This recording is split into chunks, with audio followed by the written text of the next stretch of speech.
Hi, my name is Mohsen. I'm the Customer Support Manager at Hylio, and in this video, we'll be going over some of the safety warnings associated with your ARES HYL-150 drone.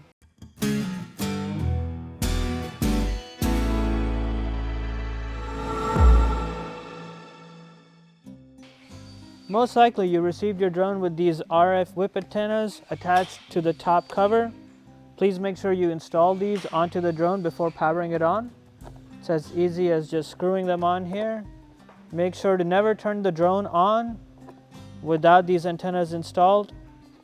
Powering on the drone without these antennas could damage the internal radio receiver in the drone as well as in your GroundLink controller.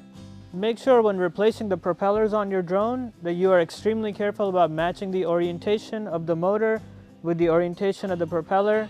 We've applied stickers on the outer arms here, and the motors have directional arrows as well, indicating if they're clockwise or counterclockwise, and similarly the propellers are color-coded as well.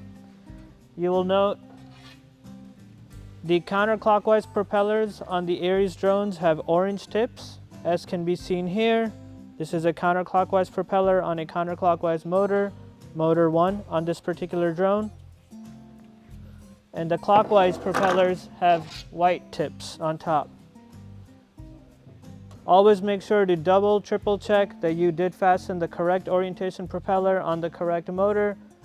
Making this mistake could be very costly as the drone will flip on takeoff. When folding in the arms on your ARES drone, make sure that the arm clip latches onto the landing gear. This will fasten the arms for transportation.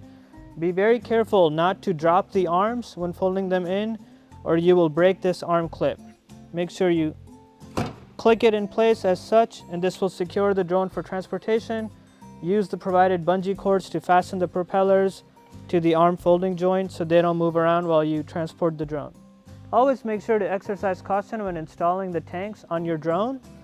Be careful not to drop them in place. Always place them gently in. If you drop the tank from a height, you will most likely damage the load cells located on the tank and the sensors located on the frame as well. When installing the battery in your drone, always make sure it is powered off. There should be no LEDs visible at the top. Gently put it into place. Do not drop the battery as you will damage the pins on the PDB. Make sure it clicks in place with that audible clicking sound and then power it on. And after flights, make sure you power off the battery before removing it from the drone.